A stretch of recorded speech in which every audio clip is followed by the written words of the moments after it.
Oh, I think we're live. I think we're live. I believe so. Good evening. Good evening. Hello, hello, hello, hello, and welcome.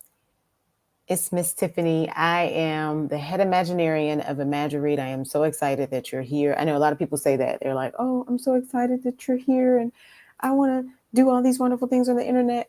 Yeah, I'm actually excited. I'm excited for a couple different reasons, and we're going to get to all of those today.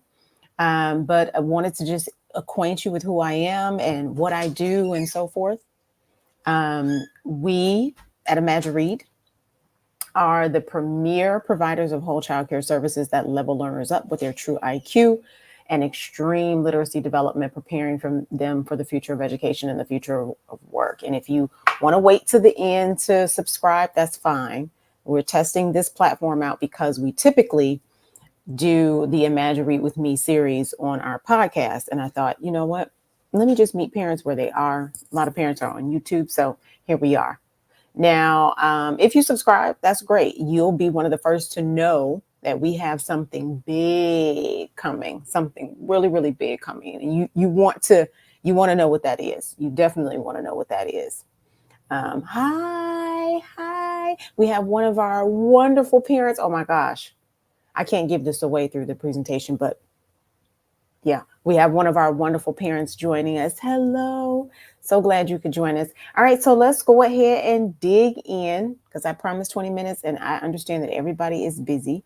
So we're going to get to it.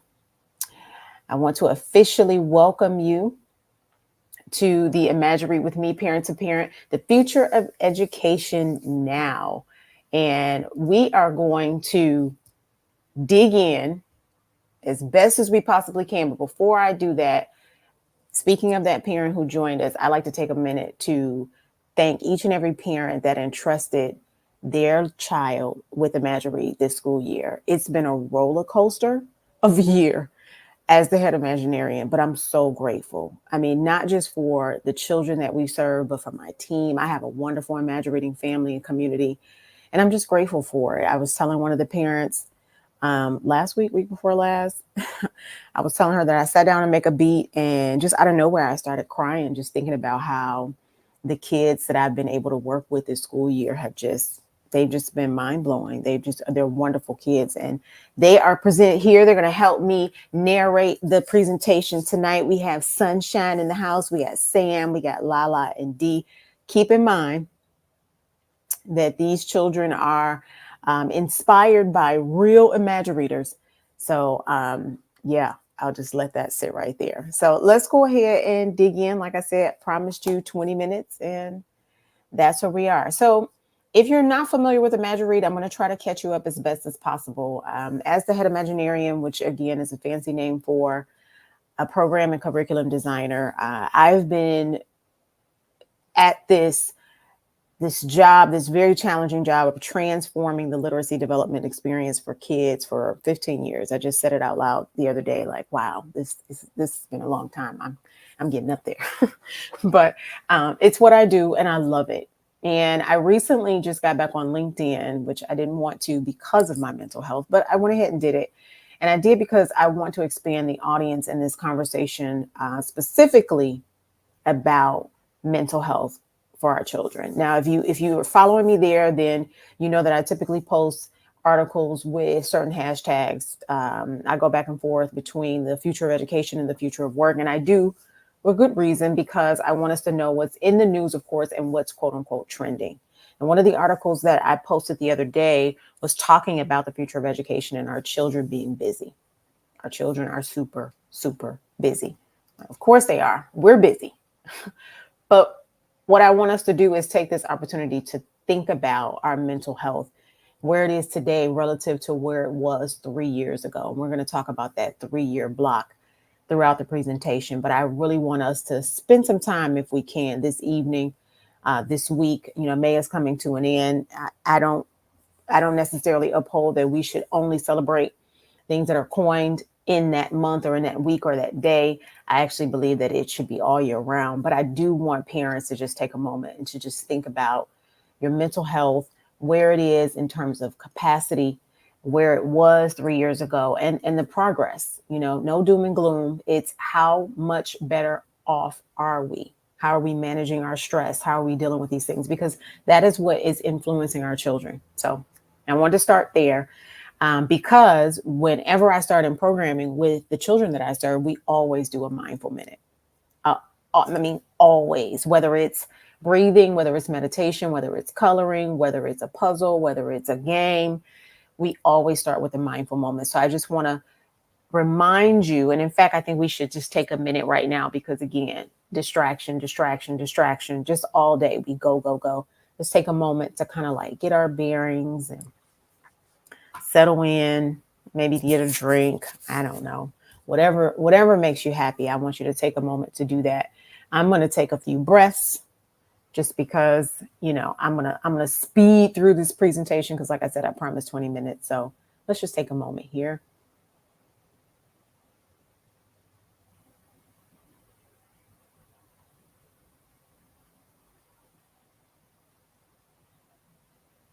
Typically I do 4-7-8, which is breathing in for 4 seconds, holding it for 7, and then exhaling for 8. That actually really gets the senses moving, gets the brain recalibrated, because you have to hold it. So 4-7-8. I'm going to do it one more time. Hopefully you'll join me.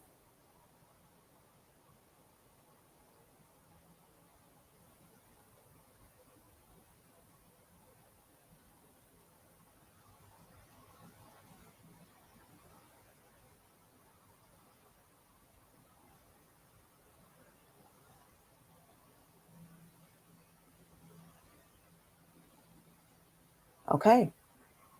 All right. Okay. So without further ado, let's go ahead and get started. So I'd like to introduce you first up to Lala. She's shocked, because she's like, Miss Tiffany, how are you going to get all of this presentation into 20 minutes? How are you going to do that? That's literally a question Lala would ask me. But Lala is going to help us to narrate this evening the Literacy Development Standard, the Healthiest Schools in America, how those schools are rated. We're going to talk about the state of STEM careers, and we're also going to talk about understanding AI literacy. But we're not going to leave until we actually talk about the influence of the new ACEs scores. And if you're not familiar with the ACEs scores, when we get to that part, you will be, because it's hand in hand with the mindful moment that we just had and the conversation of mental health awareness. So that's what we're going to cover this evening. A funny story about Lala, real quick, because again, these characters are inspired by real children. This young lady, when I first met her, she was the sweetest thing ever. She'd come to my the open house that we had, the literacy lab, and I met her, and she was super sweet, like shy, the whole thing. And her mom signed her up, and she started coming 4 days a week. 4 days a week. In the beginning, I think it was 3 days a week. But during that time, so from February until this month, this young lady has written me 7 letters, and she's drawn me the most beautiful pictures ever. This is why I just have tears out of nowhere sometimes, because I think about the impact that not only I have on the kids, but that they have on me, like the things that they do for me. It's amazing. 8 years old, y'all. She's a superstar. She won the spelling bee this year. She placed in the science fair, where she was actually acknowledged for. We worked really hard on the science fair, but I'm just super proud of her. So anywho, we have Lala, and she's telling us what we're going to discuss this evening. So let's go ahead and get into it. So I'd like for you to meet D. D is my homie. Okay. D is my homie. I'm betting on him. When I say superstar, D is such a joy. Oh my gosh. When I first met D, I met him virtually, and then I met him in person later. But when I say, and we joke all the time, I call him the whiz kid, because everything that I presented to him in the very beginning during his true IQ session, I mean, he knocked it out the park. He knocked it out the park. And this one particular instance where we're going over the brain game, I said to him, I was like, so who do you think this person is? And he was like, oh, that's Mr. Brain. Like everything I tried to throw at him that I thought would be a curveball, D was like, get that out of here. I just love D. He is such a joy. And D was one of the first um, male children that helped me to reframe and shift some of what we do because of how he responded during his True IQ. So D is going to help me talk about the future of education because he's helped me to reestablish that here for Imagiread, how that is hand in hand with workforce development, and of course, that influence on the literacy development standards and how those have changed and are changing. And so first up, we know that we are in the midst of, oh my gosh, all we're talking about on the news is the economy, jobs, inflation. That's all we're talking about, right? Well, if we dive deeper, we'll see that there is a really firm relationship, of course, between education and thus, again, the literacy development standard. It is because right now what we have is a lot of transitional jobs, right? There are a lot of jobs that are being phased out, and there are a lot of jobs that are being created. Small business growth is up. So we have a lot of onboarding and hiring. We have a lot of people without jobs. So we have a lot of people that are transitioning to other industries, learning new skills. We're going to talk about how this truly shows up a little bit later. But right now, what I want to offer is back in 2019, we started seeing some of the workforce development change at that point anyway. Apprenticeships were at an all-time high. The Department of Labor was saying, hey, we really do need to get more qualified candidates in these jobs, specifically where it regarded industry, right? So machine industries, I should say that. And so we saw that happening. And then, of course, what happened 2020? Booyah, right? Well, I want to just give you a snapshot of 2025 plans, right? Those plans were already being cultivated back in 2017 and 2018. So those plans were rolling out amidst COVID. And now everybody is at home. We have the future of work happening. Everybody's remote or they're hybrid, and then they're not hybrid, and then they're full-time in the office. So we've had a lot of shifts. That has influenced the way we teach across the board. And it's also because we've been having this broader conversation about diversity, equity, and inclusion and belonging. And I won't go into my sentiments with that because there have been a lot of universities here recently saying, hey, we're throwing it out.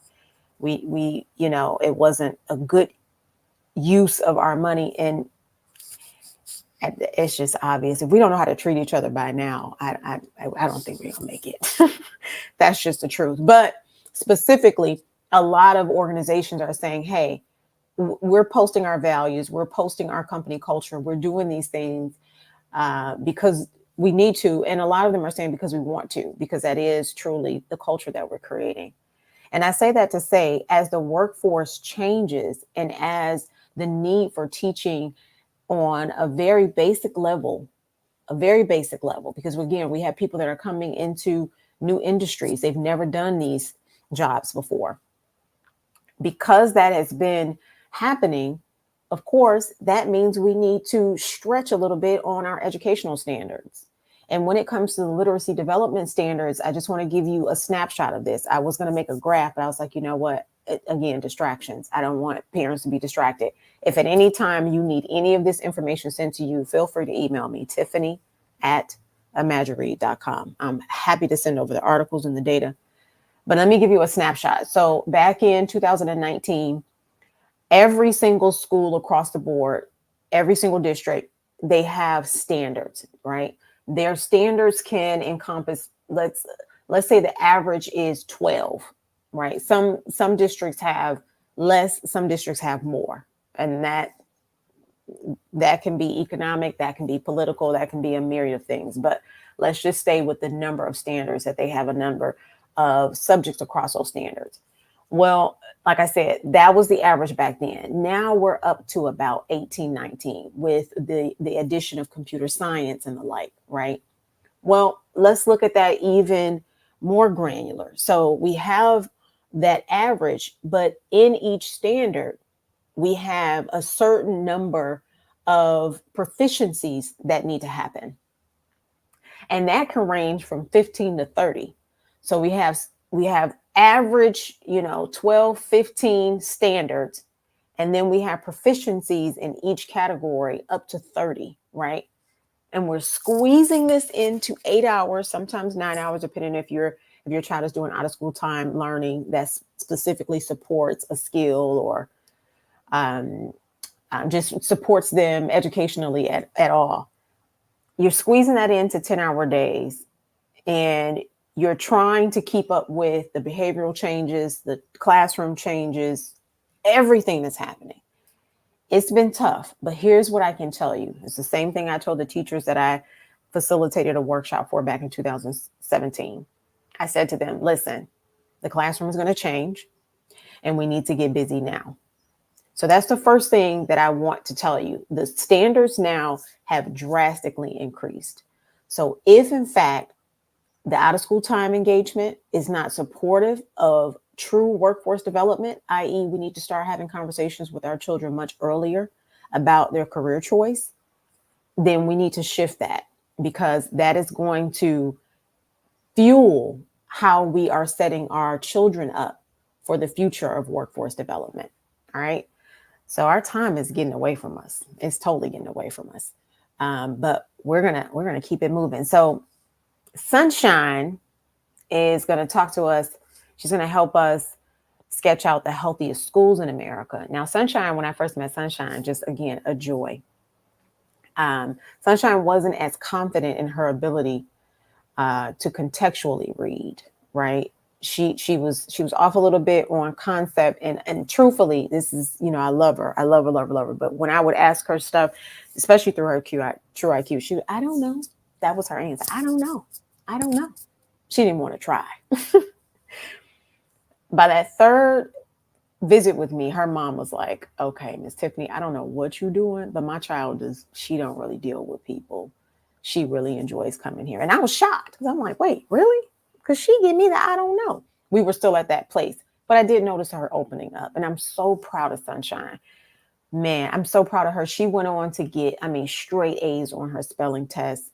We had some hiccups with her IXL, but she managed them.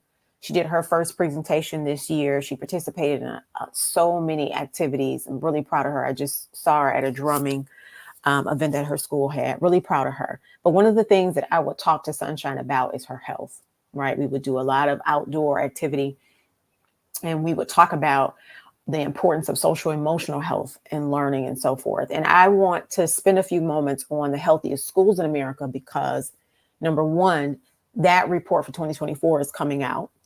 2023 is already out. If you're not aware, I am a certified trainer for the Alliance of Healthier Generation. And what that means is I basically can teach parents and teach educators how to create healthier environments. So let me just give you an overview of what those healthy schools look like. Okay. This is the criteria for a school to be deemed a healthy school. Number one, they must have a dedicated family and community engagement policy, right? So they're facilitating those collaborations to meet families and caregivers and students where they are in learning and development. Number two, they must have a strong social emotional health and learning. Again, we talked to Sunshine about this. One of the key reasons why our children go to school is they need to get along, right? They need to get along. I talked to her about this. I would talk to Lala about this. I would talk to all of them about this. Like, listen, you got to get along. Even if you don't like each other, that's all fine and good, but you got to get along, right? And that spins back on the staff being better, right? Being able to mobilize, helping the staff build and maintain resilience through practices that promote self-care and positive work culture and healthy behaviors. Absolutely. That should be deemed in a healthy school. The biggest one for me, and I say this all the time, well, one of the biggest one is the nutrition and food access. And when I do this training, I'm going to do a mini training for parents and educators here soon relative to the Alliance of Healthier Generation, their standards. But one of the things that we talk about is the school health council. Okay. If you don't know what that is, ask your school, because you should. If your child doesn't know what that is, ask your school, because you should. You should ask them for their wellness policy. Again, I'm going to recap all of this for you if we go over on time, but that's one of the key variables to making sure that the school is healthy. They have to have a nutrition and food access plan in place. Of course, promoting and advancing, the basic health practices through the wellness policy that they already have, but making sure that that's actually being aligned and executed routinely. That's part of it. So when we think nutrition and access, and we think health and physical education, we think all of those things, there's a plan in place for every single school across every single district. Actually, that's where it starts, and it trickles down to the schools. So they have to maintain that wellness policy. And so I'm curious to see who's going to win for 2024. Again, I'm going to post a link for you all to take a look at the 2023. Make sure you sign up for our newsletter too, because we always drop information in there. But this is key, because this is also a stamp for the future of education and the future of work. We're creating culture for our children that they will just navigate right into work, right? So if we're doing all of that, if we're increasing community engagement and focusing on social emotional health and learning and cultivating staff well-being, then we're empowering a much more dynamic workforce. So it's hand in hand. So again, I'm curious to see who's going to make the list this year. And I encourage parents, if you have never heard of this, again, talk to your school. Even if you're thinking about switching your child's school, because this is the end of the year. This is the end of the year. We made it. You're switching your child's school. Ask your child's school, the new school, or the prospective school. Pardon me. What's your wellness policy looking like? Right? How well are you aligning that? Ask them that. Where is your student health advisory committee? And how can my child be a part of that? How are children a part of that who attend the school? All grades, all proficiencies, all capacities. Okay. So we're going to move right along, because we were already out of time. Maybe I should have said 30 minutes. Wow. All right. So how has all this played a major role in STEM careers? Well, real quick, Sam, love Sam. Sam is so sweet. Sam has been, quote unquote, diagnosed as being autistic. I don't see it, but that's another conversation. Sam discovered that he actually really does love science from being in programming with me. And that has been another key moment that I am so, so proud of. But Sam has helped me to refocus and really dig deeper into the STEM career connection for our children. We did a lot of that in both instances in our partnership with NASA and NIFTY this year. This semester was the solar eclipse. It was a Solar 9 innovation where we talked about solar solutions and some of the women that have been in STEM and their emergence in STEM careers. It was amazing. And then last semester, we talked about the NASA space apps and some of the NASA culture with Randy Neff. Oh my gosh, it was wonderful. You can always watch those replays. But I talk about STEM being originally coined back in 2017, really to track how many people were moving to America to practice in those disciplines. Now look where we are in 2024. Like, it's all the buzz. STEM this, STEM that, STEM this, STEM that. Well, here's the thing. We need to start introducing STEM at pre-K. And we need to make sure that it is being practiced every single year throughout. Second grade is too late for us to do science fair, parents. It's too late. It's too late. Project-based learning is the future. And that brings me to the point of 100 fastest growing skills. This is why this conversation is so important. The future of education and the future of work, they meet in the middle, where skills are the new degrees. Skills and certificates are the new degrees. Now, rapport and those soft skills are still important, because remember, it's 100 fastest growing skills. A lot of that is creativity, collaboration, communication, and the like, right? Because we're working in teams. But a lot of it also is those hard skills. skills-based training, apprenticeships, certificates. Those are the instances that we need to focus on. And if we can focus on that for our children, that looks like project-based learning. We have to get our children better equipped, better organized to participate in project-based learning, because that's the future. That's the future. I have the 100 fastest growing skills list. Happy to send that out. And actually we'll do that. I'm going to send that link out as well. But I want parents to think about that this summer. You're signing your kids up for a bunch of different stuff. Please, please, please make sure that there's some project-based learning in there, right? Even if it's just one project for the entire summer where they focus on a little bit at a time. And I can talk about how I can support that here in a minute. But even if you don't allow us to support your child with that, please make sure that there is a project. It doesn't have to be huge. It doesn't have to be detailed. A project, something that they start and they finish, because that, again, is going to be the future of education and the future of work. So let's talk about ACEs for a minute, right? Before we talk about our last topic, and I let everybody go. So when we think about this future of education and future of work conversation, we're thinking about some of the variables I just said. So team culture, workforce development is changing, industry is changing, all of that being fueled by AI, which we're going to talk about next. And what we need to address is that the new adverse childhood experiences factor will incorporate school environment. This is why I wanted us to shed a little bit of light on healthiest schools in America, right? I wanted us to shed a little bit of light on nurturing careers early, specifically STEM careers, because these ACE factors are going to incorporate whether that child missed out on opportunities. That's near future. That's very near future. And I would tell you how I know it, but then the secret would be out.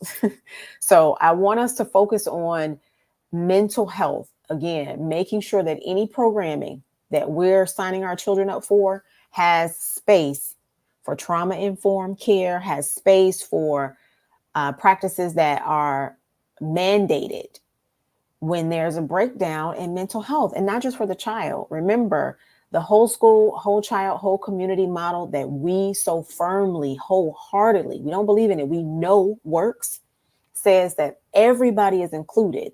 Wellness is priority for everyone. And so that needs to be considered in all of our activities, all of our day-to-day life now. This is the new normal. And it's definitely the future of work.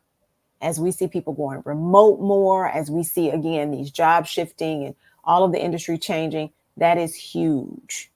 So I just want parents to think about the adverse childhood experience when we're thinking about the opportunities that we're exposing our children to, or not, right? And I'm gonna shed a little bit more light on that for you all too, as well, here coming up. But I really want us to think about that, because sometimes we think about it psychologically, of course. We think about it. I guess the best way to describe it is according to the Maslow's hierarchy of needs, right? So affordable housing, healthy food, access to transportation, and the like. But it's growing arms now, right? Because we do have the future of education and the future of literacy as AI literacy. It's a thing, y'all. It's a whole thing. And we need to talk about it. And it's going to be our last conversation before we go. And here's what I want to offer you. AI literacy is defined as the ability to understand, use, monitor, and critically reflect on AI applications without necessarily being able to develop AI models themselves, right? That is what is commonly referred to being as AI literate. What does that mean, Tiff? What that means is the term joins a long line of proposed literacies intended to symbolize the understanding of a particular technological construct. That's what it means. So when we think basic literacy development, right? Let's just take the child who may be struggling and or reluctant. Now we're incorporating digital literacy, media literacy, data literacy, and we're incorporating the competencies, specifically syntax, right? And this is all in the grander scheme of the reading universe. We're looking at that and saying, uh-oh, we have to get our kids up to speed, because a lot of these computer science jobs that are going to be concurrently created, they're going to heavily depend on AI literacy. So that's another consideration for parents. I want you to just talk to your school, talk to programming. How much of AI literacy is going to be addressed through programming? And if they can't quantify it, okay, so then that's the consideration for you to possibly compensate somewhere else in another activity or in another after school or summer program, right? AI literacy has to be a thing now. It just does. Okay. Um, we can go on and about the different types of programming. Again, I'm gonna have some follow up for you all, but I really wanted to stop right here and say this bigger conversation about what's happening in education is being fueled by what's happening economically, politically, and social culturally. We have a responsibility to make sure that every single child is being nurtured across the board for all intelligences, no matter where they are, no matter what their competency level is, no matter what their capabilities are. We have to ensure that we are providing quality education. And we're going to do it, y'all, this way, by acknowledging that mental health is not just it's not a buzzword. It's here to stay. We got to be okay, right? We have to start thinking about workforce development earlier, and we have to start thinking about it being intensely culturally responsive, meaning we have to have more diversity, and it doesn't need to be singled out as diversity, equity, and inclusion. It doesn't. It just needs to be. We're all humans, right? And so if we're thinking about that, then we have to do better to make sure that our children are healthy, that we're healthy, that the whole entire community is healthy. That is the future of education and the future of work. And of course, we want to make sure that the factors include what we're being exposed to and not the opportunities that we don't have. That's all going to play a critical part in our adverse childhood experiences when we look at our children and where they are, right? Because think about this 10, 20 years from now. They're going to be adults. They're going to be emerging adults. We have to get this right for them now. I am like 12 minutes over, and I can't say enough that I am so appreciative for you all joining. Again, I was testing this live stream out. It'll be here for the replay, which is awesome. I'm going to drop some links. I'm going to send an email newsletter out in the morning with those links. So please make sure you're on our email subscriber list. Again, we have something really big coming. I'm excited. I'm super excited. And to be honest, I've just been tired for a long time, y'all. I've just been tired. Like, oh, can the school year end? No, I love teaching, but it's been a long year. It's been a long year.